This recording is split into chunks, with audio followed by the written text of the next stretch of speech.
Welcome to our YouTube channel.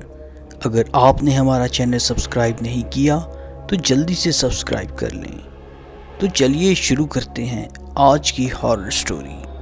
دوستو، آج کی کہانی ہمیں ثنا نے ایبٹ آباد سے بھیجی ہے، تو چلیے انہی کی زبانی سنتے ہیں۔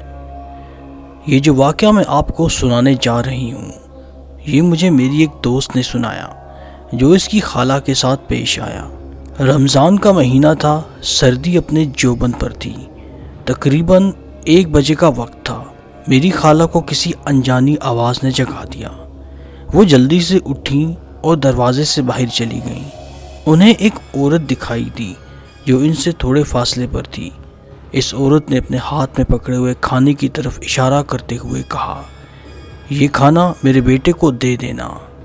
اس عورت سے تھوڑے فاصلے پر ہونے کی وجہ سے میری خالہ اسے ٹھیک طرح پہچان نہ سکیں اور سمجھیں کہ شاید یہ میری پڑوسن ہے۔ وہ عورت ان کی طرف آنے لگی اور ان کے قریب پہنچتے ہی غائب ہو گئی۔ میری خالہ چیخیں اور گھر کی طرف بھاگنے لگیں۔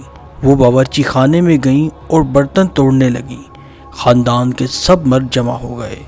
انہوں نے دروازے پر اپنا ہاتھ رکھ دیا، جس کی وجہ سے دروازہ کھل نہیں پا رہا تھا۔ آخر تھک ہار کر انہوں نے کسی مولوی کو بلایا۔ انہوں نے کچھ پڑھ کر میری خالہ پر پھونکا تو وہ بے ہوش ہو گئیں۔ مولوی صاحب نے بتایا کہ ان پر کسی چڑیل کا سایہ ہے۔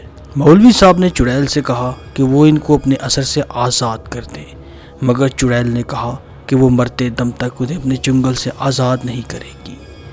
میری خالہ کو مرے تقریباً 8 سال ہو گئے ہیں اور وہ مرتے دم تک اس چڑیل کے زیر اثر رہیں۔ تو دوستوں، امید ہے کہ آپ کو یہ ہارر سٹوری پسند آئی ہوگی۔ اسی طرح کی مزید ہارر سٹوریز سننے کے لیے ہمارے چینل کو سبسکرائب کریں اور ہماری ویڈیوز کو اپنے دوستوں میں شیئر کریں۔ ملتے ہیں جلد ہی کسی نئی ہارر سٹوری کے ساتھ۔ دیکھتے رہیے کتاب نامہ ہارر سٹوریز۔